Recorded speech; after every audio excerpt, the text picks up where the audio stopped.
আল্লাহ তাআলা ধনী, তোমরা সবাই ফকির। আপনি আমি পুরো সমস্ত জাহানের সবাই গরিব। প্রথম স্টেশনে দাঁড়ায় বক্তৃতা দেওয়া খুবই সহজ, কিন্তু 40 দিন ফজরের নামাজ, এশার নামাজ, 5 ওয়াক্ত নামাজ জামাতের সহিত আদায় করা খুবই কঠিন। জিনা ব্যভিচার যখন ছড়ায় যাবে, জালেম বাদশা নিযুক্ত করে দিবে। জালেম বাদশা আমাদের উপর ছিল, ঠিক? লাখো কোটি টাকা দিয়ে আমরা এইটা ছাপাইতে পারছি, কিন্তু ওইখানে এক বস্তা ভাতের উপর মানুষের পা পাড়ায় যাচ্ছে। এইটার হিসাব আপনি আমি আলিয়াউমা তুজিজা কুল্লু নাফসিন বিমা কাসাবাত, প্রত্যেকটা নফসের দিতে হবে।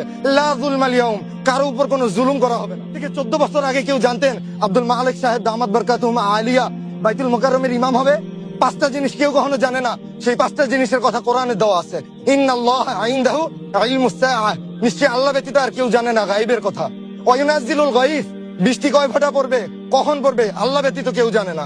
ওয়া ইয়ালামু মা ফিল আরহাম, আরহামে মায়ের গর্ভে কি আছে আল্লাহ ব্যতীত কেউ জানে না। যতই সিটি স্ক্যান করো আর যতই যাই করো, আমাদের একটা সীমা দেওয়া আছে, সীমা লঙ্ঘন করতে পারি না আমরা।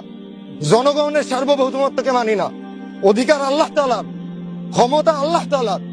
আল্লাহুল গনি ওয়া আনতুমুল ফুকরা, আল্লাহ তাআলা ধনী, তোমরা সবাই ফকির। আপনি আমি পুরো সমস্ত জাহানের সবাই গরিব।